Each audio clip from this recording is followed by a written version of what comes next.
behalf of people of Tamil Nadu, Honorable Chief Minister, then Honorable Chief Minister, I am extremely delighted to welcome our Union Health Minister.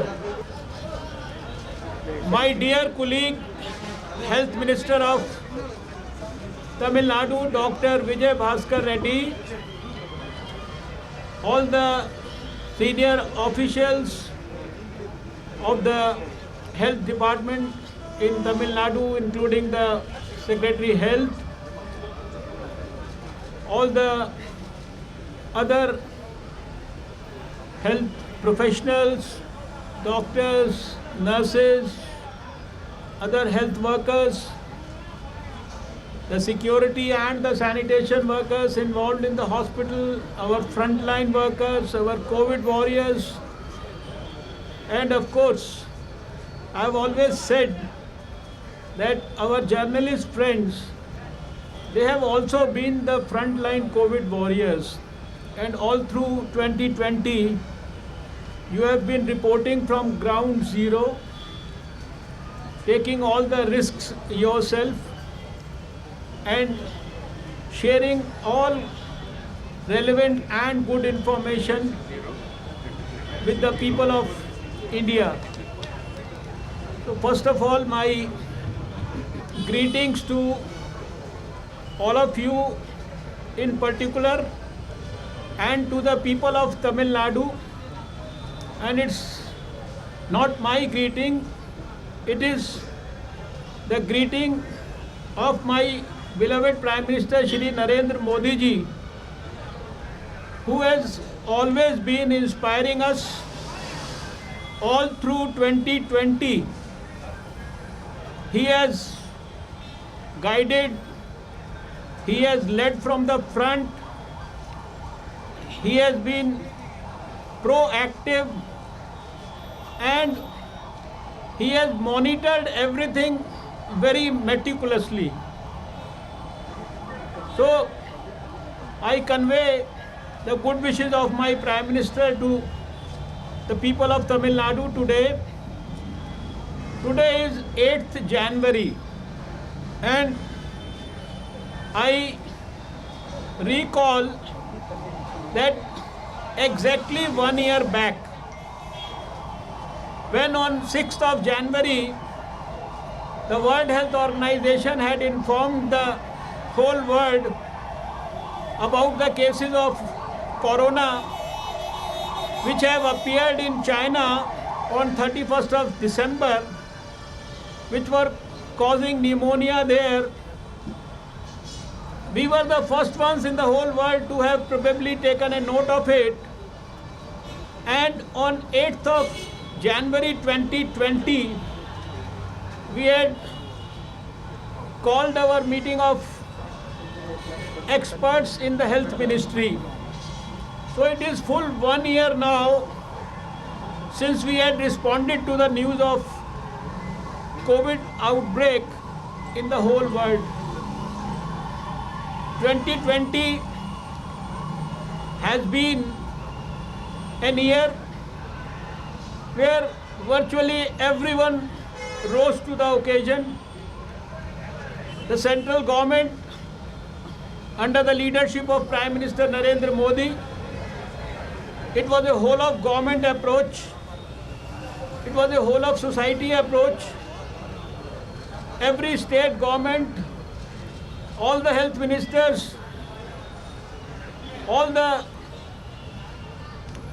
non-government organizations, social organizations, and of course the scientists, apart from the medical professionals, they have shown exemplary performance, exemplary dedication and commitment. And in 2020 we could see that on most of the fronts, on almost every front, with the help of medical professionals and scientists, we could do extremely well. And the performance of 2020 on the COVID front for the whole of the world and then you can compare it with India. Highest recovery rate, lowest fatality rate, out of something like 1 crore, 4 lakh patients who got affected with COVID, more than 1 crore, almost all of them literally have recovered and gone back home. And in the last 1 year you have seen, we started our journey with one testing lab. And today when I talk to you, after exactly 1 year, we already have 2,300 laboratories in the whole country.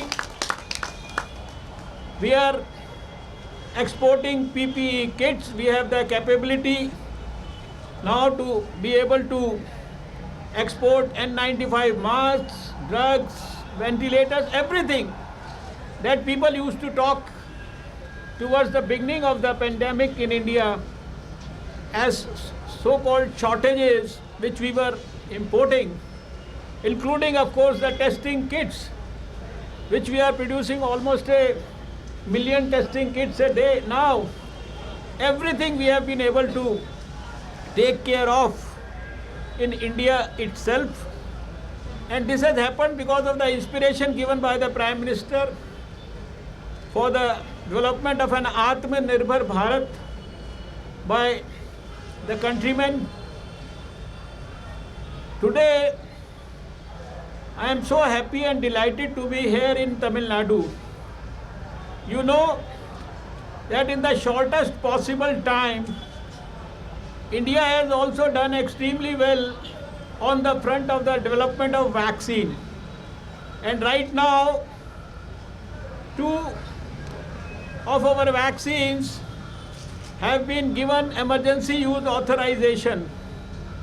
And we are in the process of ensuring that in the next few days or so, in the near future, we should be able to give these vaccines to our countrymen, starting with, of course, prioritizing those who are most at risk, our health professionals, healthcare workers in the public and private sector, followed by frontline workers, our police, our army people, our paramilitary people, our sanitation and our municipal corporation, and all those frontline workers who helped us in containment zones and other places. And then of course, in the next stage, we'll be taking up the people above 50 years of age, and then of course less than 50 with comorbidities. You are already aware of the scheme of things that have been discussed with all of you earlier also, to ensure that in a country as vast as India, with a population of 1.35 billion people, everything is done smoothly, meticulously, without any glitches. We started preparations for the impending vaccination drive against COVID almost 4 to 5 months back, when the Prime Minister had constituted an expert group, national expert group for vaccine administration.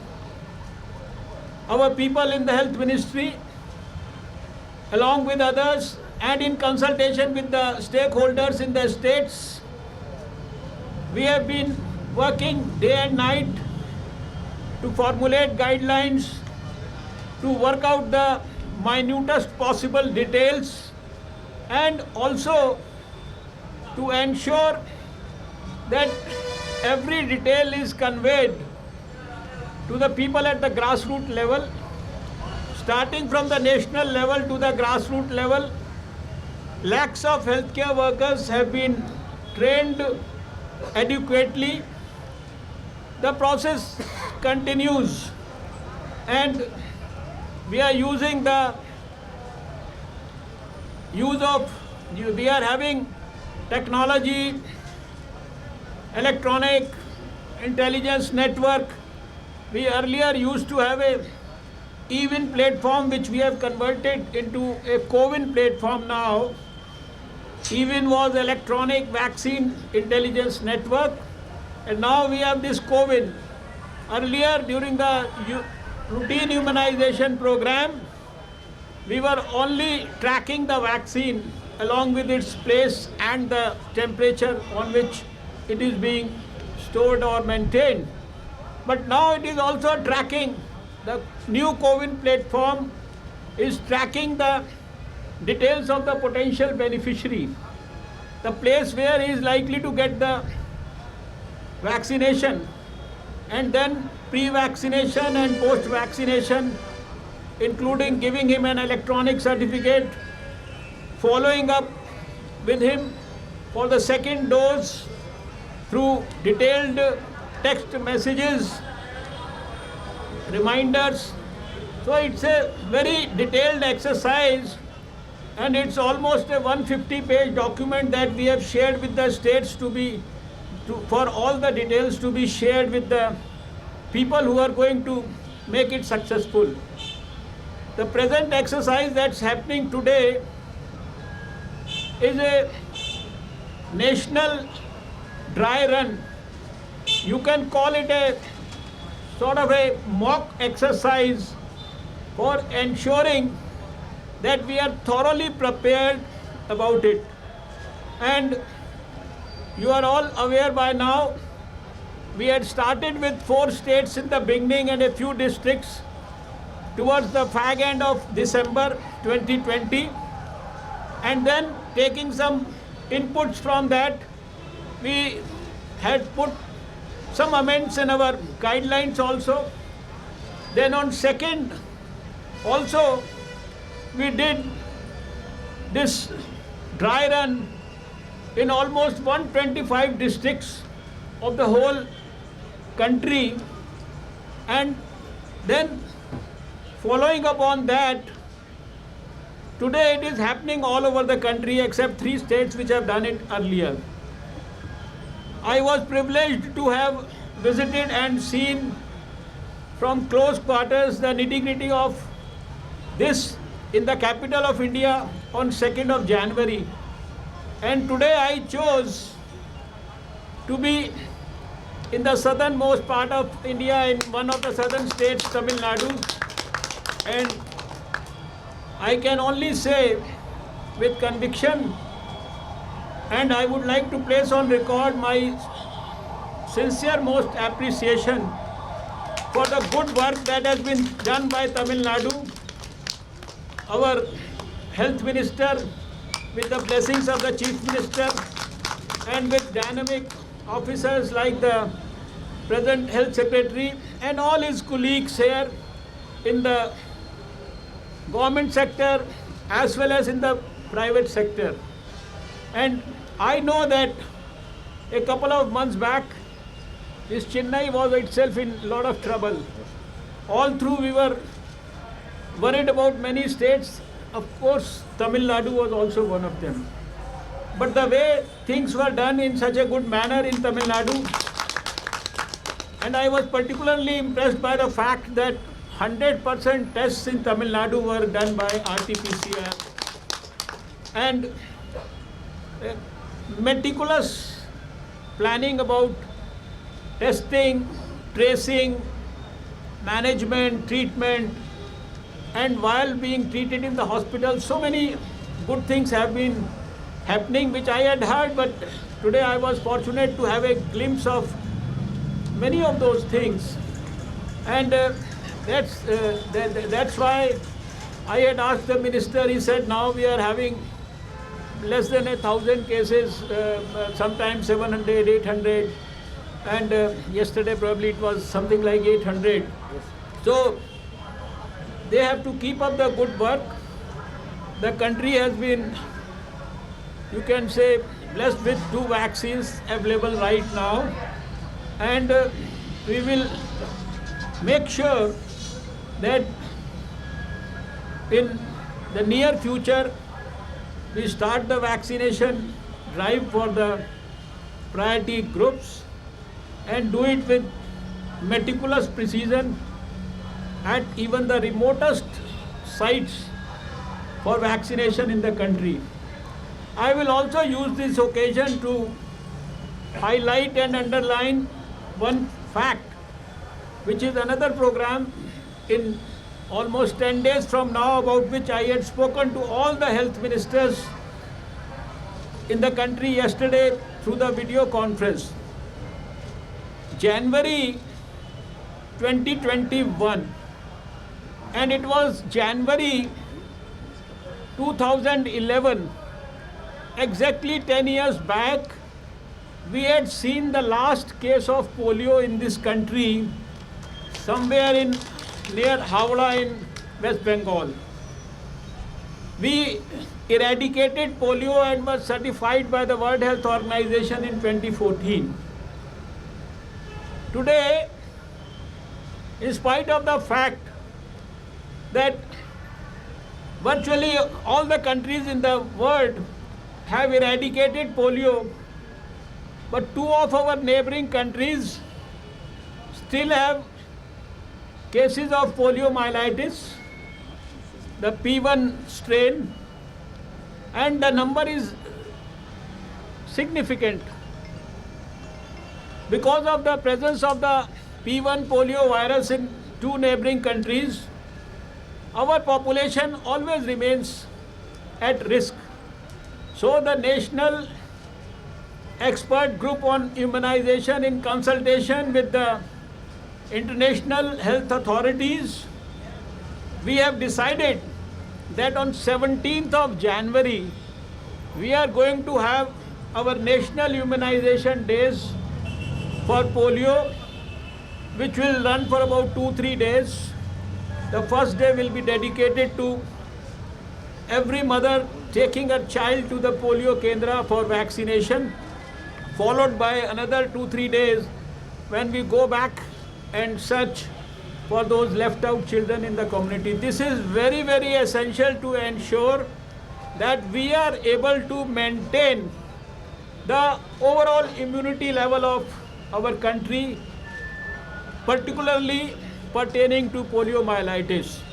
So my appeal today regarding the program on 17th National Immunization Day against polio is that we have to once again ensure that 100% children less than 5 years, accompanied by their parents, should receive 2 drops of oral polio vaccine on that day. And I am sure that not only the country, but of course Tamil Nadu, you have a very robust health system. In the country also we have shown time and again our competence through the universal immunization program, through the measles and rubella immunization program, one of the biggest in the whole world that we had undertaken in recent years, by having eradicated diseases like smallpox and polio from a country as vast as India.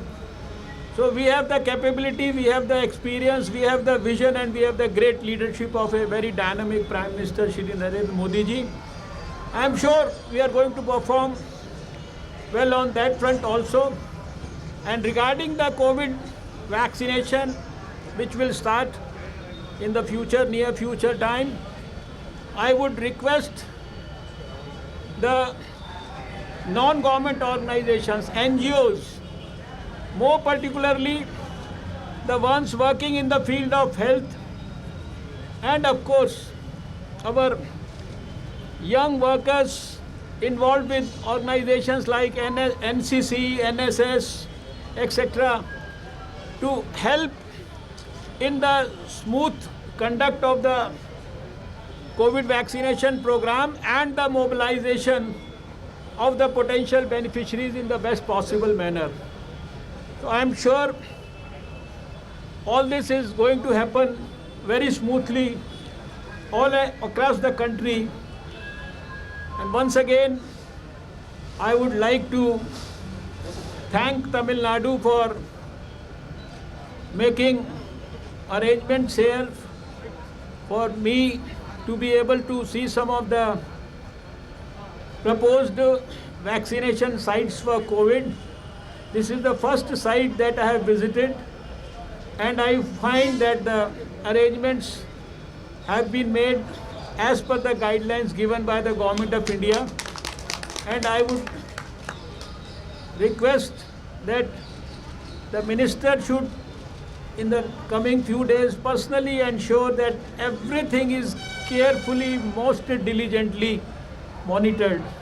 Once again, I convey the good wishes of my Prime Minister for all the people of Tamil Nadu. Thank you, my COVID warriors, my dear journalist friends from Chennai.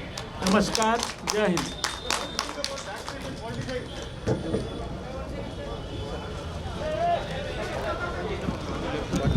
Hind.